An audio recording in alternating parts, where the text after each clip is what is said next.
Battlebit just got another major update to the game, and in this update, they basically decided to take the most underused weapons in the game and make them very usable and make them an A tier weapon, pretty much. I'm not going to call them S, but they basically made some C and B tier weapons A tier. And in this video, we're going to be discussing the changes they made to the weapons as well as changes they made to the game in general, so stick around. Alright, so now for the weapon changes. The FAMAS got its damage increased from 24 to 26, and the SG550 got its muzzle skill changed from 0.85 to 0.6. So the drawback to the SG was the muzzle flash, and now that's been reduced. So there's not many drawbacks to using the SG550. The FAMAS now is basically a pocket MP7 with its damage being buffed from 24 to 26. It's now an MP7 in assault rifle form. The Ultimax, they increased the reload speed by 10%, reduced first shot kick, and reduce the vertical recoil and increase the ADS and run speed. This update to the Ultimax, in my opinion, is not going to make it any more usable than it was. I mean, there's still like 2 or 3 LMGs in the game that are better than it, and it still does the same RPM and the same damage and the same range it used to do. So, in my opinion, it's still not that good of a weapon, and there's not much of a reason to use it. That being said, at least it got a little bit of a movement and controllability buff. The AS-Val was long overdue for a buff, and in this update, they reduced the recoil from 1.9 to 1.2. That is significant. They increased the accuracy. They significantly reduced the sound spread from 600 to 200 of it. I mean, it's pretty silent now. They did lower the control. They increased the reload time very slightly to 3.33. It's still slow in comparison to a lot of ARs and some of the SMGs in the game, and some of the PDWs too, and the damage fall-off was buffed, so it has 40 meter range instead of 20 meter range. After 40 meters, the damage starts to fall off, and it was at 20 meters before. The Honey Badger probably received one of the biggest updates. Probably received the most changes out of any weapon in this update. They reduced the damage by 4, from 32 to 28, so it seems like a nerf on paper, but then you realize they reduced the vertical recoil from 1.5 to 1.25. They lowered the horizontal recoil from 1.9 to 1.1 greatly, almost cut in half the horizontal recoil, and they lowered the bullet V level from 440 to 400. That being said, it still has a little bit better bullet velocity than the P90, so it's still like on par with like a lot of SMGs and PDWs in the game in terms of bullet velocity. They increased the accuracy by almost 4 points. They increased the fire rate by 80 from 800 to 880. Remember, the P90 has an 800 fire rate at 28 damage per bullet. The Honey Badger now has 28 damage per bullet at an 880 fire rate, and also has a reduced sound spread from 600 to 200 like they did with the AS-Val. They also reduced the reload speed of this thing from 4.17 to 3.79, and you can reduce it further if you use the Assault class. They increased the mag size from 24 to 28, and they buffed the range from 20 to 40. This thing got a lot more usable at range. It basically became like a pocket SMG now. The thing I don't like is the magazine size still seems very small. To me, I would rather use a P90 still, where I get that increased mag size and the fast reload speed. To me, there's still too many drawbacks to using the Honey Badger to make it viable. Like, it's still viable, but to make it S tier, to make it like the best weapons in the game. It's a lot more usable than it used to be, but I just don't think that it's going to achieve that S tier status, that status of, oh wow, this weapon is one of the best in the game. G36C. On paper, you think it's a nerf when you read the first thing, which is that they increased the vertical recoil from 1.4 to 1.45, but then you realize they reduced the horizontal from 1.00 to 0.84, and the vertical recoil was never a problem with the same. Vertical recoil is pretty easy to control in general, just to straight down with your mouse. The horizontal recoil is the thing that gives people grief, and they reduced the horizontal recoil greatly, so that makes that more usable. P45 got a damage buff from 25 to 28. Vertical recoil increased from 0.9 to 1. The horizontal recoil increased from 0.5 to 0.65. Velocity lowered from 500 to 475. And the damage fall-off was reduced from 50 to 30 meters. So they nerfed the range. They buffed the damage. They nerfed the recoil. So it kind of received a buff and a nerf at the same time. Still not an S tier SMG. I probably still keep it in the B tier. It's a good solid weapon. If you're talking about a 4-tier system, 8 or 5-tier system, S through D, I'd put this in B tier. P2000, except for the Honey Badger, this thing received the most love in this update. They increased the damage from 23 to 24, reduced the recoil from 1.2 to 1.1, increased the fire rate by a whole 100, from 900 to 1000. They reduced the ADS time, and they did nerf the range a little bit from 50 to 30. But this thing basically is like pre-nerf Vector now. It does more damage than pre-nerf Vector at a 200 less fire rate. It's insane. Alright, so general updates here.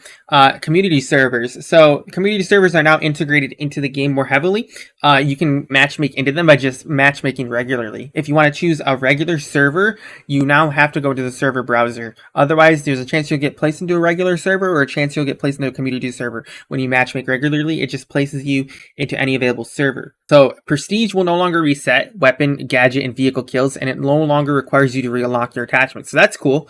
There's now not that much downside to prestiging. Lean spam has been nerfed, thank God. Bandages would not sync when they were used in a vehicle. That's been fixed. Snipers give off stronger muzzle flash. LED6 has a default sight, the red dot now. No more iron sight. And now you have more of an indication if you're in the safe zone or a danger zone with the vehicle, because the vehicle's center is going to be used as a reference point. The vehicle's center will be used as a reference point to decide if you're in the safe zone or not. This prevents the driver from staying safe while the other players in the danger zone in the vehicle outside of boundaries. And they increase domination tickets, so domination matches will last longer. They buff the trophy defense system by moving it to the light gadget section from the heavy gadget section. The trophy system is also no longer going to destroy friendly grenades, and the trophy system will give XP when it destroys a grenade, and players will get XP for destroying trophy defense system.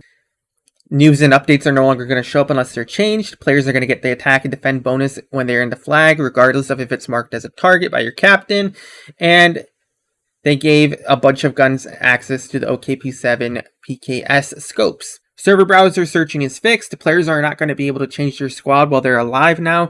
Gun game has a bug where players' ammos would desync, and it's been fixed. Old District, Old Eduardovo, Old Namek, and the Old Oil Dunes are now available for community servers, depending on feedback they receive. So all in all, it's a pretty beefy update. Now we're going to get to the nitty gritty where we show you these weapons stats and when we show you how they are in the fire range now. Okay, so let's start with the FAMAS. Let's slap some basic attachments on this. Nothing too crazy. Not like going to go too hard with it. So the FAMAS now does 26 damage at that fire rate of 900. Now, if you look at the MP7, the MP7 does 25 damage at a 950 fire rate. So for all intents and purposes, the FAMAS is basically an MP7 now with more range. So the FAMAS now is basically like, hey, I do MP7 damage. Now the drawback is the mag size and the reload speed, obviously, but if you want to use the assault class now, you have a gun that's pretty viable. So not bad. And the recoil, without controlling it, pretty much straight vertical with a little horizontal, pretty easy to control, pretty manageable. Not bad at all. Alright, the SG-550. So the main drawback of this thing was the muzzle flash before. Other than that, it was pretty much one of the best all-around assault rifles in Battlebit Remastered. Now, let's look at this thing. Very manageable muzzle flash now. Very manageable. You can actually see what you're shooting at. Yes, it's still there. Yes, it's still more than most weapons, but you can at least see what it is you're shooting at from 50 meters away now. Before, it would basically cover up your target from like 50 meters plus. Now I can see what I'm shooting at. Even from 80 meters, I can see what I'm shooting at. Very good. Very, very good. Alright, so the Ultimax, 29 damage, 600 fire rate. M249, 30 damage, 700 fire rate. Now you get why I say the Ultimax is not that good. Yes, the update did make it more mobile, more controllable, more whatever you want to call it. But it's still not the best LMG in the game. It's still not a top 2 SMG in the game. Arguably may not be a top 3 SMG. It's probably a top 3 LMG in the game. But, I mean, it's controllable now. Like, the recoil is really controllable, so if you're one of those players who just doesn't care about damage, time to kill, or fire rate, and all you care about is controllability, which is valid, by the way, because, I mean, a gun that has, like, really bad recoil, but kills really fast is not very viable. So there is some validity to this. It's the AUG 3 theory, I like to call it. This thing basically is like an AUG 3 now. What do you think about it? Just... yeah. Alright, so the G36C, this gun is one I was very curious about because this thing is basically a better M4 on paper. More range, higher fire rate, same damage on paper, but the horizontal recoil made this thing a pain in the behind.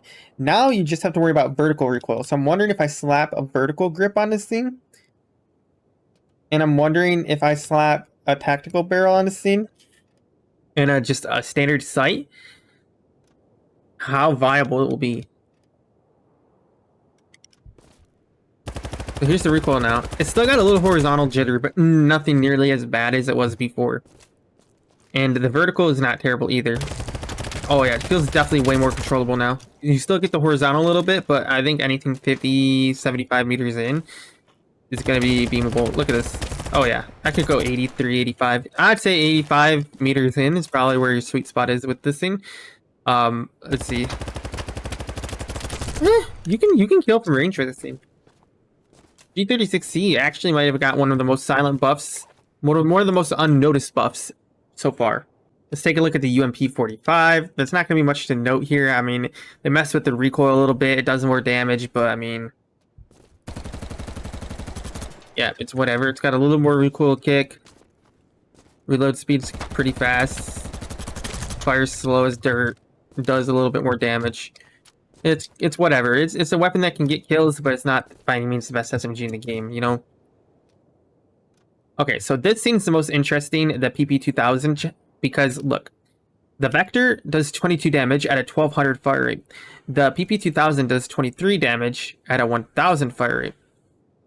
Now the PP2000 here, look at that fire rate. And look at that recoil. This thing, I don't even have any attachments on it right now.